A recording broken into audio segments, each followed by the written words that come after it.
මාළු හදන කියන දංශය කරගත්ත ඔයාලා අදත් වෙනදාගේ මගේ channel එකට සාදරයෙන් පිළිගන්නවා. ඉතින් ඔන්න අද මම කරන්න යන්නේ වටින කියන වීඩියෝ එකක් වෙන්න පුළුවන්. මොකද මෙයා ගැන ඔයාලා ගාව අනිවාර්යෙන් ඉන්න පුළුවන් කෙනෙක් වෙන්න පුළුවන් මේ මාළුවා අනිවාර්යෙන් ඔයා දන්නවා දැනටපත් ජයන්ට් ගුරාමි. ඉතින් ජයන්ට් ගුරාමි ගැන කෙයරින් වීඩියෝ එකක් ගේන්න ඕනේ කියලා හිතුණා ඔයාලට. ඉතින් ඒක නිසා මම වැඩි කල් හිතුවේ නැහැ ජයන්ට් ගුරාමි ගැන කෙයරින් වීඩියෝ එකක් ගෙනාවා. ඉතින් අපි වැඩි කතා නැතුව ජයන්ට් ගුරාමි ගැන කතා කරන්න යනවා. ඉතින් අපි පළවෙනිට කතා කරමු මේ ජයන්ට් ගුරාමි ගැන වර්ධනය ගත්තොත් අඩි 3ක් හෝ 3ට වැඩි 3මාරක් වගේ විශාල වර්ධනයක් වෙන්න පුළුවන්. හොඳ වටින කියන මතක ශක්තියක් තියෙන මාළු జాතියක් තමයි ජයන්ට් ගුරාමි කියන්නේ. ඉතින් හදනව නම් හොඳ මාළු జాතියක් කියලා කියන්න පුළුවන්. සමහරක් වෙලාවට මෝස්ටර් මාළු එක් වශයෙන් සැලකලා තියෙනවා. ඉතින් මෙයාට කන්න ආහාරය ගැන කතා කරන්න ගියොත් කංකුම් ස්වභාවික පරිසරයේ කංකුම් මුකුණු යන ඔයාලා දන්න නිමිති යන ඒ වගේ හබරල ගහලා ඒ වගේ ආහාර දෙන්න පුළුවන් මෙයාලට ලොකු කරන්න.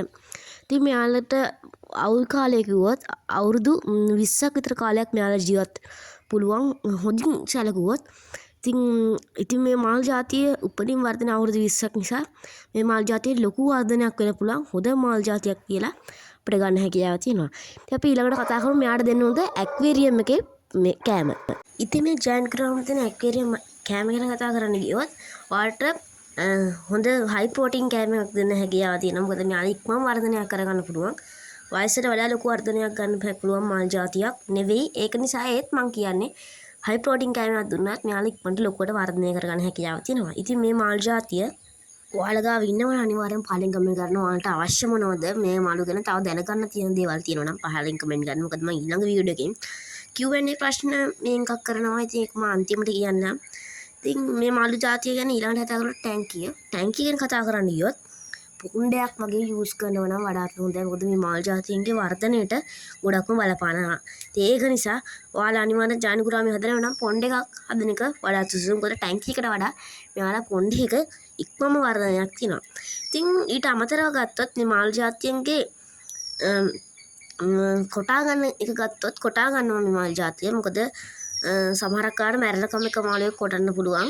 ඊට අමතරව කිව්වොත් මේ මාළු జాතියන්ගේ රෙඩ් අයි ජයන්ට් ගුරාමි කියලා වර්ගයක් තියෙනවා. එයාලා මිලියනුත් විශාල මුදලක් වෙන මාළු జాතියක්. ඉතින් එයාලත් වෙළඳ පොලේ බහුලව දැක ගන්න හැකියාව ලැබෙන්නේ නැහැ. මොකද එයාලා වටිනා කියන මාළු జాතිය. මොකද රෙඩ් අයි ජයන්ට් ගුරාමි එක වෙළඳ පොලේ දකින්න හම්බෙන්නේ නැහැ. ඊට අමතරව ඔයාලා දන්නවා දොලයා රෙඩ් ෆින් ජයන්ට් ගුරාමි. ඉතින් එයාලත් ජයන්ට් ගුරාමි වර්ගයක් තමයි. මොකද යාගේ විශාල වර්ධනයක් වෙන නිසා මේ ජයන්ට් ගුරාමිගේ ඇල්බයිනෝ සහ නෝමල් ජයන්ට් ගුරාමි කියලා තමයි වර්ග දෙක සැලකන්නේ. ඉතින් ඊට අමතරව ඔයාලට මාළුව ගැන තව දැනගන්න තියෙනවා නම් පහලින් කමෙන්ට් කරගන්න. ඉතින් Q&A ප්‍රශ්න මාලාවක් තියෙනවා. ඉතින් ඒක නිසා ඔයාලට ප්‍රශ්න තියෙනවා නම් පහලින් කමෙන්ට් කරන්න. මම ඊළඟ වීඩියෝ එකෙන් Q&A ප්‍රශ්න මේකක් එනවා. ඔයාලට මාළුව ගැන එන ප්‍රශ්න සහ මාළුවගේ හේතු සහ මාළුවන්ගේ එකට හදන්න පුළුවන් මාළු ගැන වීඩියෝ එකක් ඕන අනිවාර්යයෙන් ඒකටත් පහලින් කමෙන්ට් කරන්න.